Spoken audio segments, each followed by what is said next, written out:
So for me, the way I sort of approach nutrition is we need to manipulate your nutrition and your daily activities and everything that goes around nutrition based on your physiology as a human being, which most human beings, aside from you, me, and our friends Joelle and Christine, they don't want to learn physiology. They don't care about physiology. So I describe that quality of life, that daily well-being as shreds, which is sleep, hunger, recovery, energy, digestion, and stress. At Active Life, we believe that the healthcare clinic of the future is the gym. Everybody starts with the best case scenario in mind. Never sell anything to anybody who is not in the market for what you have. The only reason we work out is to create the opportunity to recover. And the healthcare provider of the future is the coach. And this is why you guys need to get paid well, because what you're doing is really, really hard work. Sam Miller, welcome to the Active Life podcast. Thanks for joining me. Thanks for having me, Sean. I appreciate it. It's my pleasure. Anybody who has the name science in their company name or their Instagram handle or their regular sentence structure, I'm interested in talking to them because I just find people who are into the legit nitty gritty. I will find out if that's true or not. I actually don't know right now, which is the scientific mindset. I want to know them. And everyone I talk to about you, by the way, Christine Andali, I think, has the best description of you. Our friend Christine Andali. I'm like, tell me about Sam Miller. She's like, oh, Sam is so smart. Like, perfect. that's all you got. No, I mean, she obviously said more. She talked about how much she loves working with you, how much she's learned in such a short period of time. But that was the thing that stuck with me. Like, she doesn't gush about people unless they're legit. I appreciate that. Yeah, she's super cool. I've enjoyed kind of learning more about her background, and she's been kind of a key cornerstone member of my September cohort of my functional nutrition program. So that's been pretty cool. A lot of people mention the whole science thing, and it's so funny is it was one of those moments where I changed my Instagram handle, right? And you have those times where you think about it and you're like, well, maybe I should reserve this one. This might be best for my business or best for my brand. You do the same thing with domain names, company names, logos. And I made the switch probably 4 years ago now. And it wasn't even my company name at the time. I just was doing a lot with nutrition and doing a lot with, hormones, reverse dieting, even training to some extent. And so science to me, I think a lot of people, when they see my name or my Instagram handle and they associate it with certain, answers or data. And really for me, it was more about, asking the right questions. How do we approach things? The idea behind the whole scientific method is we're basically testing ideas and can this idea be a theory and will it hold up to scrutiny over time as professionals sort of examine that idea. And so for me, I like the process of kind of learning things, simplifying it, making it a little bit more digestible. And certainly you need science in that, but I think a lot of times people exclusively will pay attention only to the science and research studies, or they only pay attention to the science. Well, this is how it works on the gym floor and that's all that matters. And really, I think it's blending different expertise areas and understanding that anecdote can be really powerful, observation can be really powerful, but also, people have spent their whole lives studying one particular subject and controlling for certain variables and looking at that in research can be powerful too. It doesn't mean that's exactly how it's going to play out with your clients, and maybe you lack that level of control in the transformation process. But for me, that's kind of where science came from. I like alliteration. I like, I was kind of shifting my brand at the time a little bit anyways. And so that's kind of where I landed, and people liked it and it just stuck. In fact, some of my friends and followers and former clients have even encouraged me to legally change my middle name. So that hasn't happened yet, but it's funny. I actually went to get labs done the other day. And I think based off my email, LabCorp populated my information as if I had science as a part of my name. So that's awesome. I've really come full circle from the day I was sitting in bed and changed my Instagram handle Didn't really have many followers at the time. And the science that I did know wasn't really, I kind of have come to question some of it. And certainly my theories have evolved, but that's kind of the story behind the name and the brand. And now I'm kind of working to shift to go beyond just me, which I'm sure you can relate to in your growth of active life. But that's just a little bit of backstory and where the science came from, and added to the whole Sam Miller part that my parents gave me about 30 something years ago. Well, I think you're wise to include the anecdotal influence within science, as opposed to taking science and making it this very small box. The only thing that is science is peer-reviewed literature. I think that would be a mistake, and I think you're wise to include both.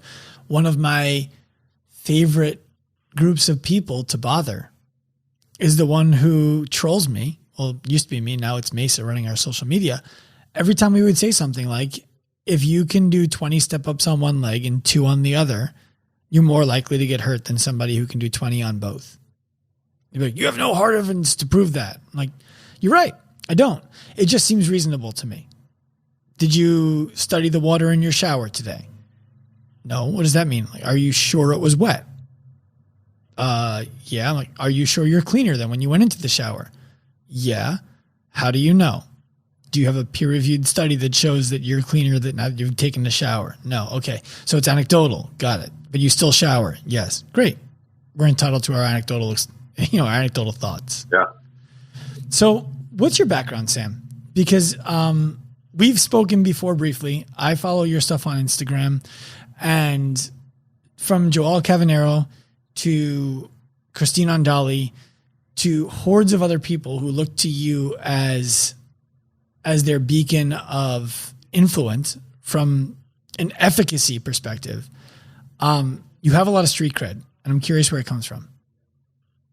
Yeah, I appreciate that. It's really interesting because sometimes when you have your blinders on and your head down and you're trying so hard to have the street cred and to get the results, that you don't hear feedback, which I guess can be good when there's people trolling you, and it can be bad when there's people that have nice things to say about you. So I appreciate the kind words and for sharing the kind words with me. So my background, the reason I got into nutrition science specifically and endocrinology and physiology is largely due to my own health and fitness journey, as well as some family history as well. So, in kind of formative years for me, high school, even my college application, I was writing about my dad's health at the time. He had 2 major heart-related procedures and operations in my teens. For me, I also had a pretty significant concussion. So in literature or in endocrinology land, they'll say like TBIs, so traumatic brain injury, which makes it sound a lot more gnarly than a concussion. But depending on how you hit your head, the severity of, where you hit, the extent to which you hit your head, you can have some ramifications. So I had some additional MRIs done, and turns out that particular part, for me, I had some swelling of my pituitary gland, and your pituitary plays an important role along with your hypothalamus in regulating your endocrine system. Not to mention, I was not the most educated athlete at the time. What sport were you playing? Sports and things like that. So you got hurt. So in high school, I was snowboarding actually when I hit my head. I was wearing a helmet, but I just in Vermont, caught an edge, ended up falling backwards down the mountain.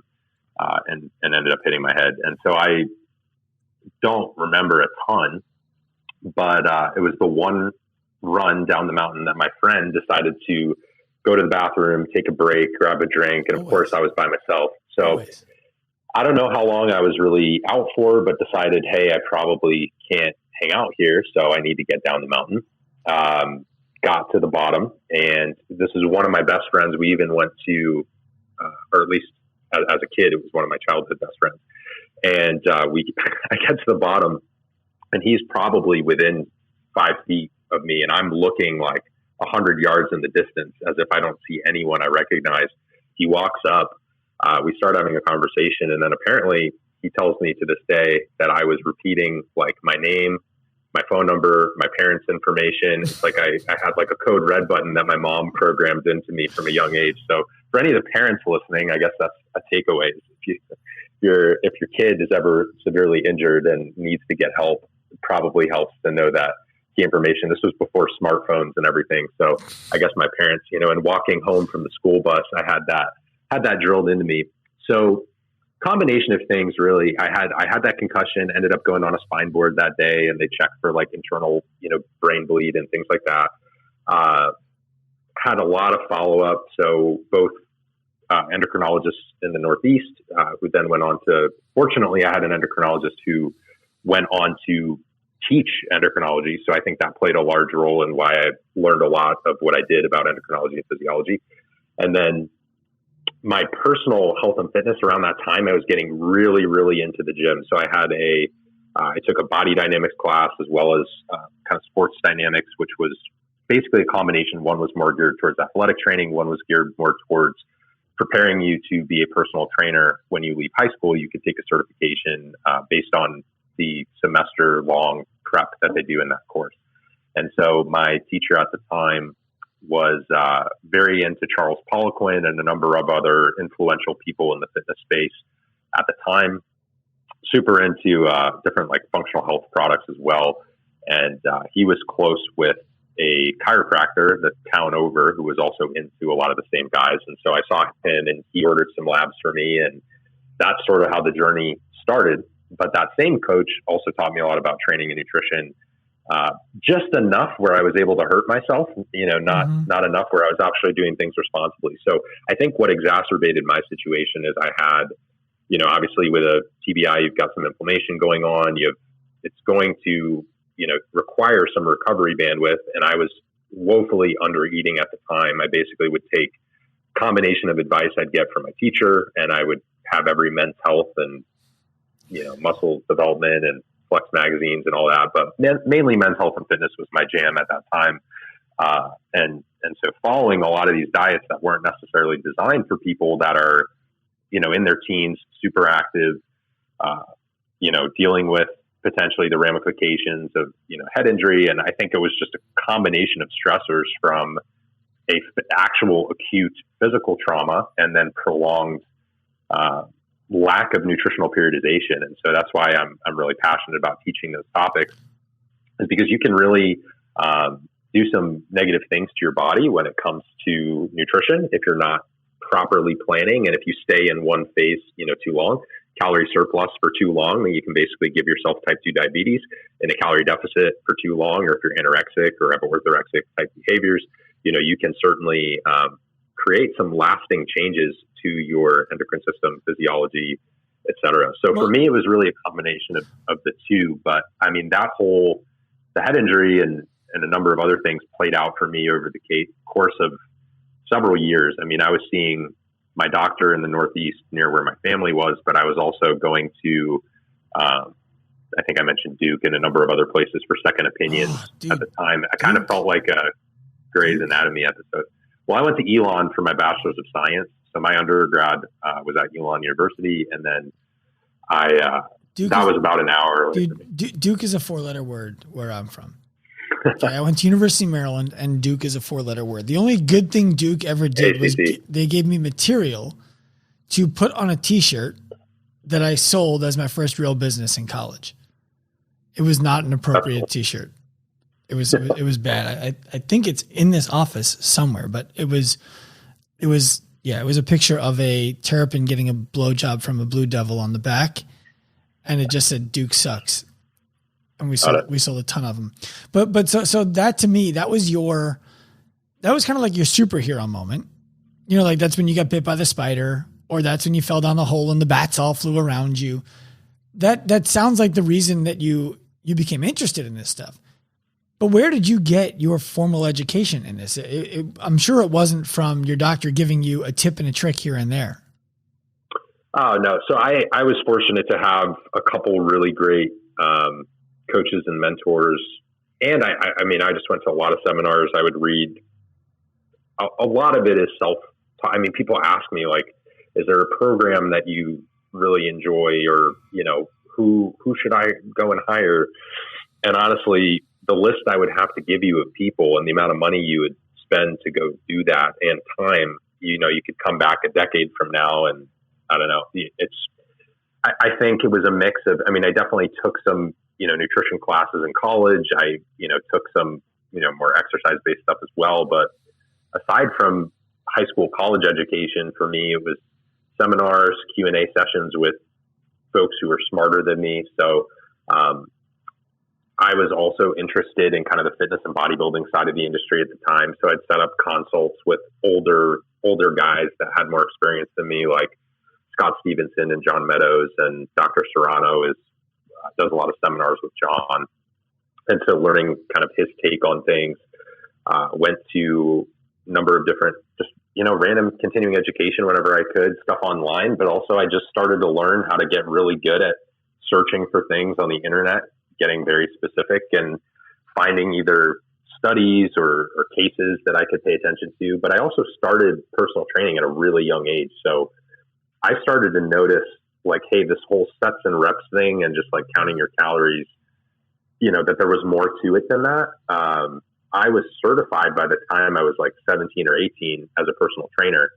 And it was my main job really sophomore, junior, senior year of college for the most part. I even started taking some folks online too who I'd maybe worked, either went to school with in high school or worked with. Taking folks online. You were taking folks online when the only other thing online was T Nation. I did read T Nation. It was kind of a full circle. I published an article with them about 2 or 3 years ago. And it was like a full circle moment for me because I'm like, man, I read this in high school. Dude, I've wanted to close that loop so bad. The first place I started reading information where I was like, wow, there are actually meatheads who are really smart was on T Nation. And I've wanted to write an article for them so bad for so long. I just haven't sat down to do it.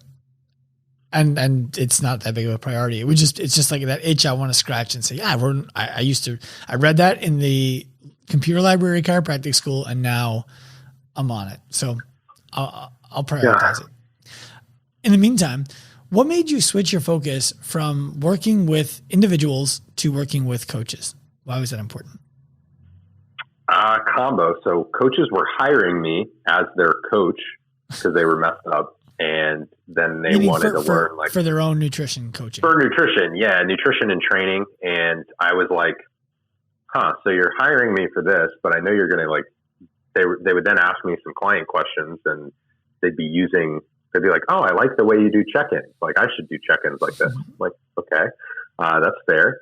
And I wasn't, it's kind of like you came up with that t-shirt because there was a demand for it at your university and that was your first business, right? So for me, I think it was slowly but surely, whether it was local coaches, some online coaches, and then I actually went to a few different industry events and realized that people really needed help with this. It was a problem. Like everyone was doing a mastermind to grow your business, but no one was like, hey, you've got complex cases and you have no idea what to do with them, or okay, beyond regular dieting and like a calorie deficit, maybe half the people knew about reverse dieting, maybe 75%,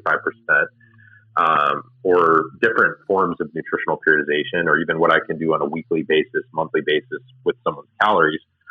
So it was a slow shift, to be honest. The first change I really made was once I had that roster of clients, I basically started doing consult calls and I was just like, hey, I'll help you with any client you have for 30 minutes, but I need a testimonial from you. Like I need social proof that this was helpful for you, that this, like I need proof of concept. So I said for like the first 20 or 30 people, I would do it that way. I think I ended up doing a few dozen calls.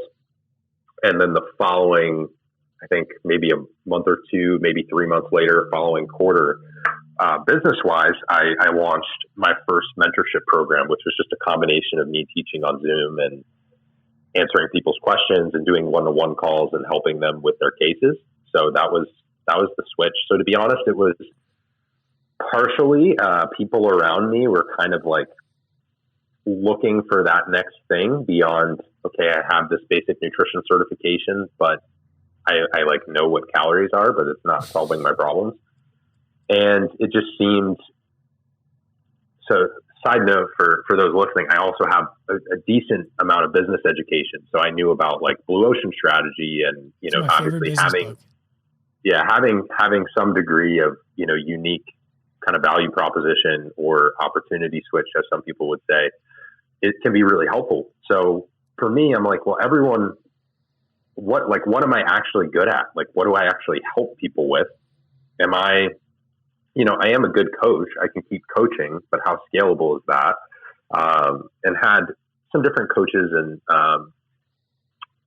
folks providing input on my journey at that time too. But a lot of it was just, whether I would go to an Orange Theory or a local strength and conditioning facility, really anywhere, it's like I was coaching, I would do seminars, but then somehow I would end up like coaching the owner of that gym. Mm-hmm. So in Raleigh, North Carolina, we have a few different studios. So it was like I had the studio owner and then I had some of their clients. It was like a great way to like do nutrition coaching for them. And then it would be a few online folks, or I would like go to a seminar, I'd go to an event and someone would be like, hey, I like the sound of that, or I've been struggling with that. Can you help me? I mean, I can't even go to the gym. Like till this day, that still happens. I went to work out on Monday and Tuesday and ended up talking about autoimmunity with one person, low testosterone with someone else, and then someone else who's having irregular cycles. I'm the only guy that can go to the gym, and I leave like knowing whether you're having like a healthy cycle and where your hormones are at and everything like that. But so for me, I'm trying to weave these two stories together for you, but I guess it was a combination of one, I think it's just conversations I end up having anyways. Two would be, it really was a blue ocean opportunity because other than big institutionalized holistic health and like functional nutrition or more functional medicine education, there wasn't a lot of functional nutrition education. There's a few people that do it, but it comes at a much higher cost and there's really no intimacy. Like you hop on a PowerPoint lecture and you listen to it and then you take a test at the end and you pay still probably 2 times, 3 times what I would potentially charge you. Well, the reason why I wanted to know the answer to that question from you, Sam, is because I think that it tells a good story for people right now who feel like they're maybe a little bit burnt out. They've been doing the same thing for a long time. They feel like they're pretty good at it and they're not growing.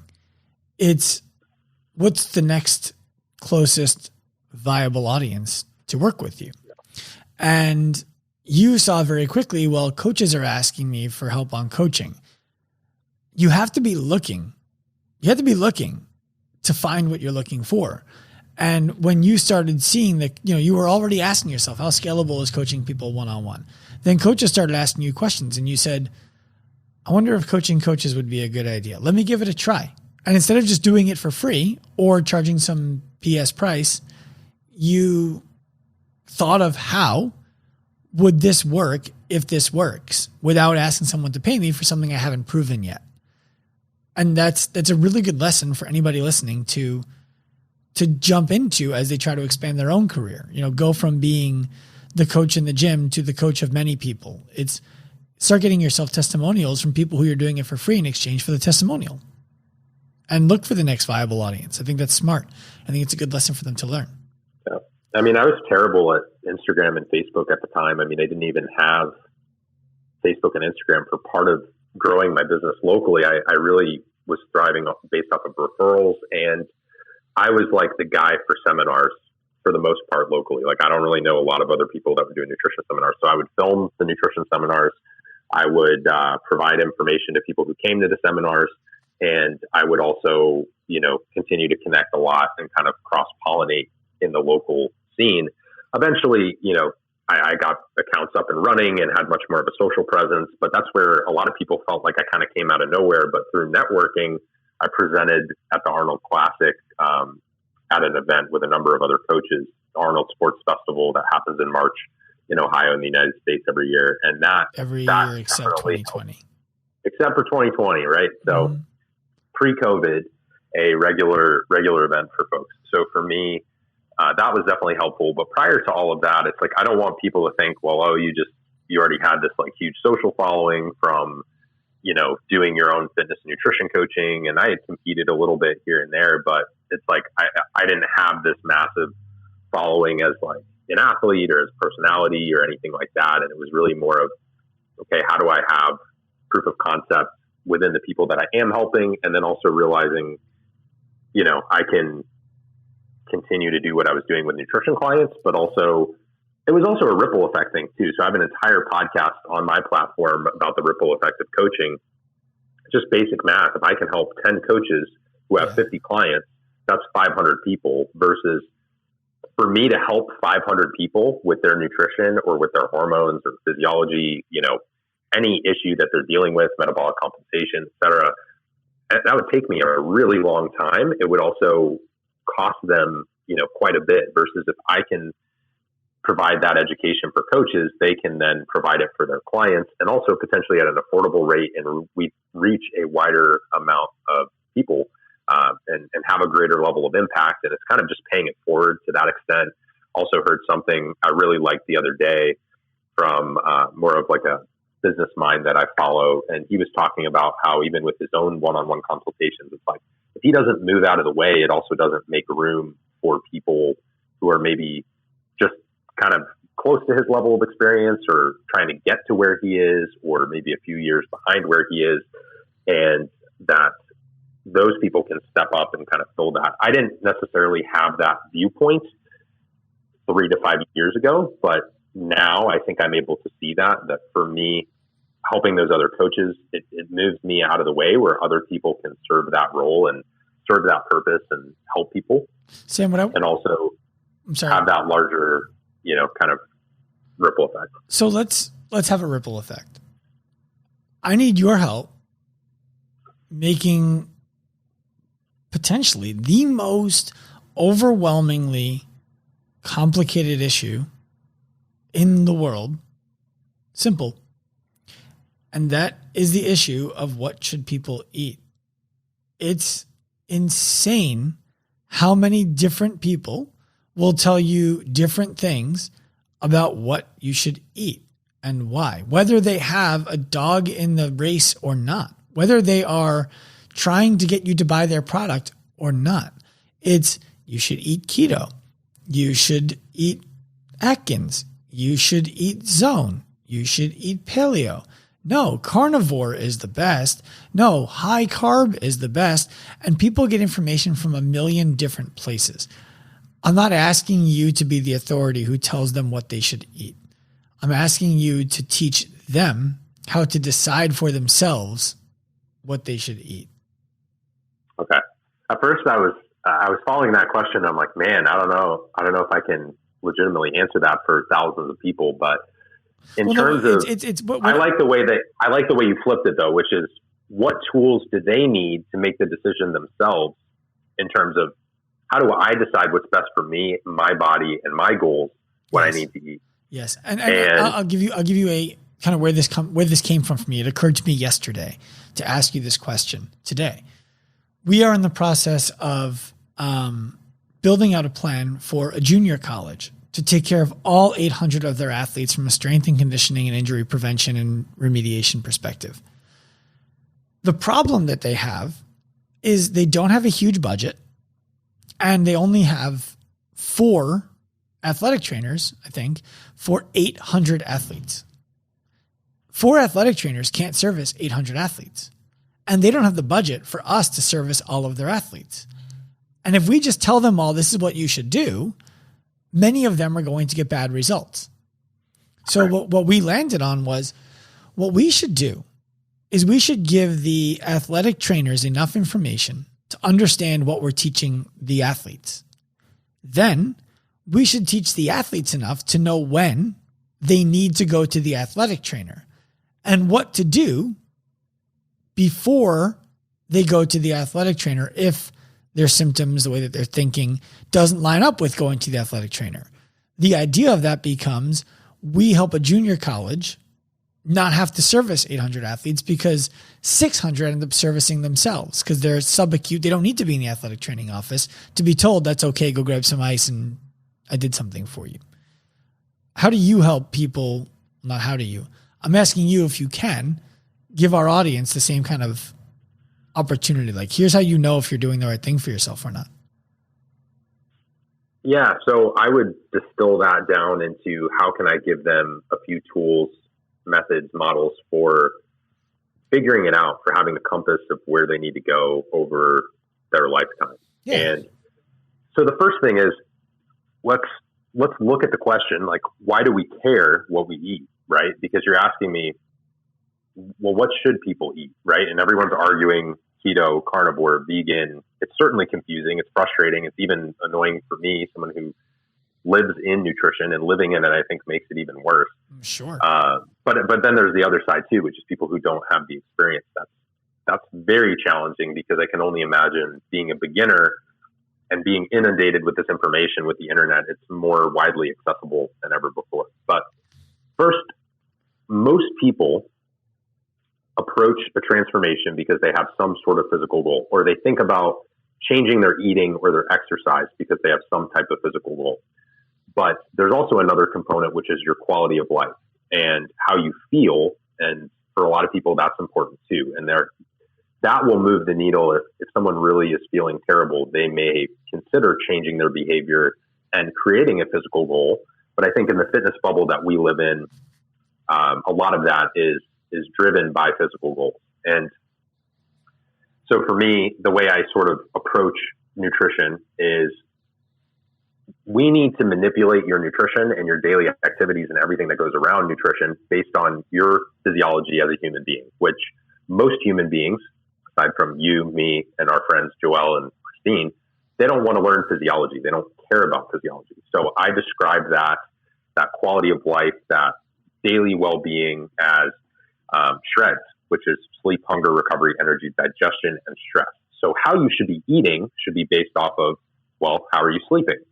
What's your hunger like? If you're hungry all the time, maybe you're not eating enough, or you're not creating satiating meals or satiating food choices that are resulting in fullness. So maybe your fiber and protein are off. Let's look at your recovery. Are you an athlete? Are you training intensely? How should we look at fueling your body for what you're doing? We look at energy, right? So that could include anything from, adrenal function, circadian rhythm. Do you have adequate energy when you wake up in the morning? Are you tired? Are you wired and tired at night? Or it could be energy for training performance. It could be energy, something more in your personal life, like libido. And then we start to continue down that path. So after E, we have digestion. So people, gluten-free, dairy-free, or vegan or keto, like, get a lot of scrutiny about, well, why should I eliminate a food group? Well, food group elimination can be powerful if you're struggling with something like your digestion, or you're struggling with recovery, or you're not necessarily getting the best results from your current approach. So from a physiological perspective, when we think about what we should be eating and how much we should be eating, I usually bring it back to more questions, which is why a lot of people who are more informed in the nutrition space will say, well, what should I eat? And they'll say, it depends. So first, I would look at, how someone is doing from a quality of life perspective. And the only way we can change your quality of life, and the last S is stress, which can include, physical stress from training. It can include lifestyle stress, arguments in your personal life. It could include calorie deficit can be a form of stress as well. So we're going to look at those things, and then we can use that as a compass to make future decisions. Now, because physiology is this amorphous thing, it's like, well, how do I change my hormones? I don't understand how they work. And most people don't ever want to learn endocrinology. They don't care. They're just like, guys want better testosterone levels, and women don't want crazy cycles, and they want to feel good and have good fertility. If you're family planning, a lot of people don't think about it, but then all of a sudden they get to the point where they're family planning, and all of a sudden having a healthy cycle becomes really, really important. Obviously, Joelle talks a lot about that on her Instagram. I have the opposite problem. I have 3 daughters. My testosterone, I believe, is in line because I wake up with the same physiological state every day. I got morning wood in the morning, and my daughters just climb in bed, and I'm like, whoa. Careful. No touching. Step, other side. Lay on the other side of that. But so I hear you. Family plan. Yeah. So no, I got you. So working back from that though, so like for you, that's great. So for people who are tracking at home without labs, right? Because we don't want to have to go get expensive testing done every time we want to know how we're doing. that's a great thing, right? So like with women, something basic like body temperature can give us a lot of information. For men, something like, do you have any sex drive whatsoever? Do you wake up with an erection in the morning? All of those things are part of like basic human function. And sometimes we take it for granted in kind of our fast-paced society and the ways things are going. But I do want to tie this back to our nutritional choices, which from physiology, I say that our practices and our perceptions precede anything that's going on from a physiological perspective, unless you have some form of physical condition, trauma, some form of medical disorder or diagnoses that is beyond the scope of this podcast that we wouldn't necessarily be able to help with anyway, or at least not two guys talking on an interview over Zoom. So perception and practice is really, perception is like how I view the world, my relationships, my relationship with food, my relationship with exercise.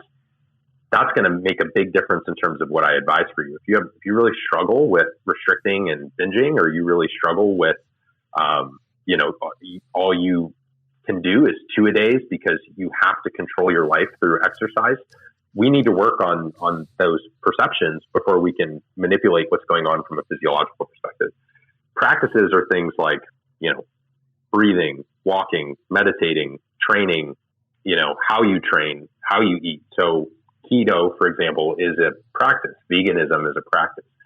So I would pick the diet for you based off of, we're going to pick that practice based off your perceptions, your relationship with food, your other, things like your activity, how much are you sleeping, what's going in, to your daily routine, what's going to work best for your life. And then that's going to, those things together, compounded over time, make the internal physiological changes that we have. So if you, want to improve your adrenal health or thyroid health, or you want to improve your testosterone levels, but you've been in a calorie deficit for too long, or maybe you have lacking certain micronutrients, well, let's pick a diet that covers those nutritional needs and work you to a place where you feel hormonal improvements through sleep, hunger, recovery, energy, digestion, stress. So those are the tools I use to help people sift through all of the diets. And then a lot of people know like macros, and they know calorie deficit means I do this to lose weight, and calorie surplus to gain weight, or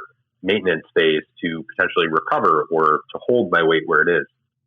And so we could pick a maintenance phase, surplus, or deficit. And then I basically have these different things called the 10 toggles, or 7 pillars of transformation that we can use to determine like, okay, well, what are my macronutrient needs? What are my micronutrients? Or what do I need to be checking on a regular basis? And that's where with a coach, you'd be checking in on all of those. So one thing I'm working on for coaches right now is called the results roadmap, which basically walks them through the intake form, getting a pulse on client transformation, then bringing them through check-ins every week. What toggles am I changing? What's going on from a physiological perspective?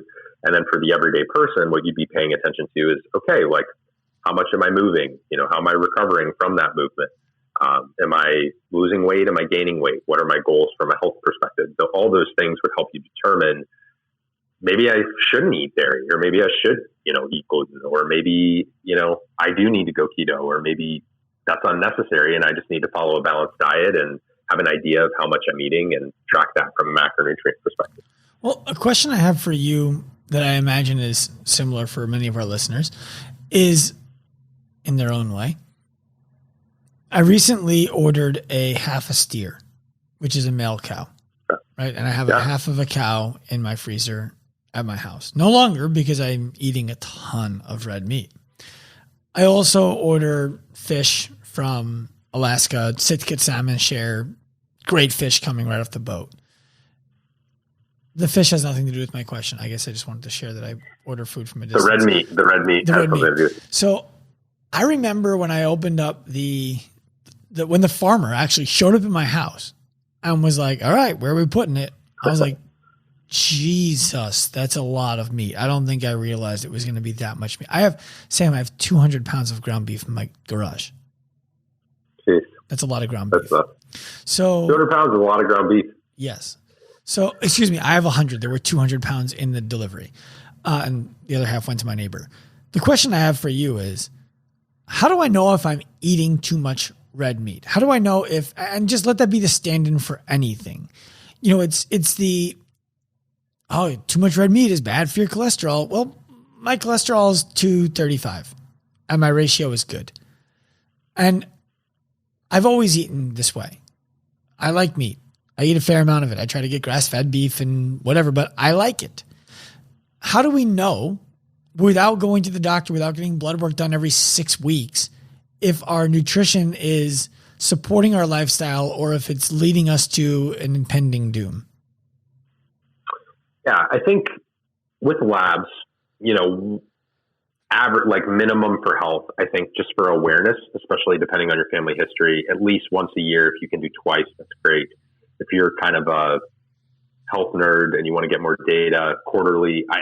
Beyond that, unless you're working with a doctor to figure out a medication dosage, I don't know that going more frequently is going to do much besides drive up your bill, your medical bills. So I'm very similar to you. I enjoy grass-fed beef. I do eat some wild salmon. I'll have some free-range chicken or, turkey or something like pasture eggs and things like that. Yep. I think other than checking, things like outside of cholesterol markers, and now we know a little bit more. Actually, I just got a NMR lipo profile the other day, so I'll loop you in, when I get that, and I'll let you know if I see anything interesting. But for the most part, a lot of us just get HDL, LDL, and triglycerides. So you definitely want to look at triglycerides. There are different ratios basically that we can look at, but LDL and HDL, I think it used to be oversimplified as like good cholesterol, bad cholesterol. Well, the truth is cholesterol is the root of all of our hormones. We need cholesterol. And if you don't consume dietary cholesterol, a lot of people neglect the fact that your liver can manufacture cholesterol. So even there are people who are on low fat diets eating lots of grains that will still have high triglycerides and high LDL cholesterol. So look, let me show you. I didn't mean to. I'm sorry to cut you off. Sweet. This is my report that I just got. Okay. 11. Was that your LDL or your LDL? Hang on, scroll down. Yeah, I got you. So this is literally recent for life insurance. Where is it? It's down here. There we go. No, your HDL. Your HDL is really, really good. Let's talk about it. I don't know what any of this stuff means. Where the hell am I going here? Okay. Yeah, slow down. There we go. That's the page. Okay. Yeah, so for guys, like a lot of guys struggle to get over like that 45 mark nice. with HDL. So for those of you who can't see this, I'm at 63.6. He's at 63.6. Now you have to realize the Western. So if we talk about the expected reference range or reference range, I hate that range. What's tough is we're looking at basically a report of individuals who may range from healthy males in their 20s all the way through their 80s, but then there's also unhealthy people who are from their 20s to their 80s. So when you look at a range, in range is not optimal. And so the reason I called out the 63 is really, really good, especially for men. Women usually have higher HDL, but if you have a family history of cholesterol, I might want to dive into, something like your ApoB, your lipoproteins.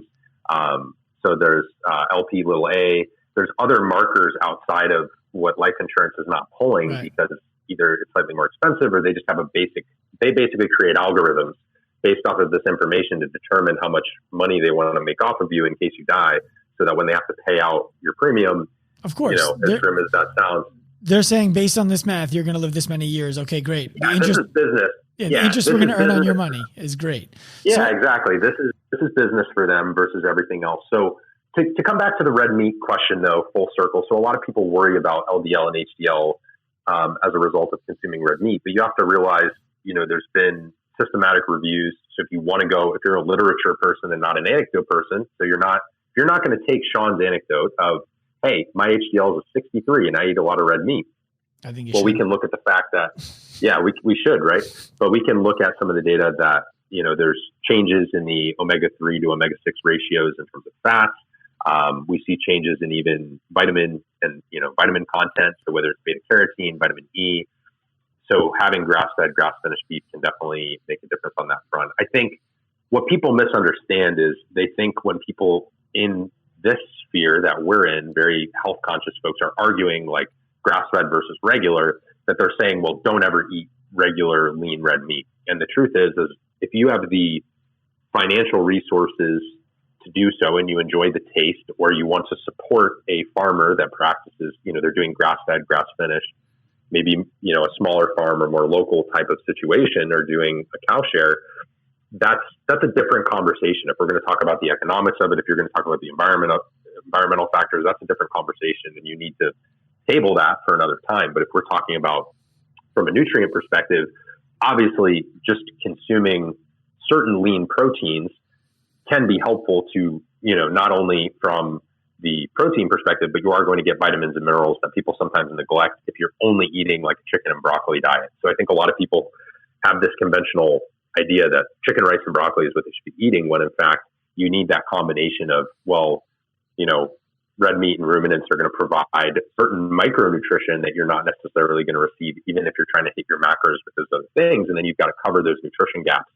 But also, as I mentioned earlier, when you're not eating certain, dietary fat, you can also, your liver can make dietary fat, and you can be basically doing other things to help with just overall inflammation in your body. So I'd be curious to see like your C-reactive protein levels, as I mentioned, your, LP(a) or APOB, all those things are good to look at beyond just conventional HDL and LDL. But with that being said, you seem to have, pretty good HDL particles. So that's good. So when we look at those other indicators, so for the audience who's less familiar with some of that, it's really, you start to look at particle size and getting into a little bit more nuance on the cardiovascular health side.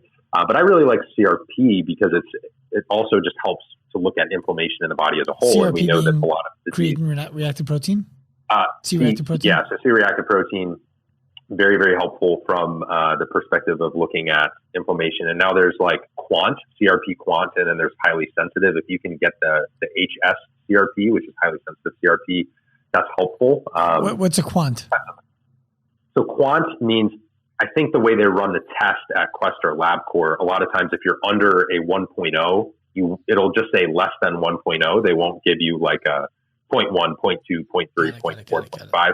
So getting the highly sensitive can be helpful. But yeah, so breaking this down. So obviously there's going to be advanced listeners who are like, oh man, I love this. Let's talk about the labs. And then there's going to be people who are like, man, I still don't know what to eat. So I want to bring it full circle to the red meat conversation is, if you are within your energy balance needs, you're meeting your micronutrition needs as well as your macronutrients, you're exercising appropriately, and you do not have a certain predisposition or risk factors that would indicate otherwise, I think you can totally include, it's what I'm doing personally, totally include things like red meat as a part of a healthy diet. I think where people run into issues is they take one bit of extreme advice and then latch onto that and follow that extreme diet, and then they go to another extreme, and also just because you like grass-fed beef doesn't mean you don't have to eat plants, right? Like I could eat plants with my grass-fed beef, or I could, have some vegetables, or maybe I have some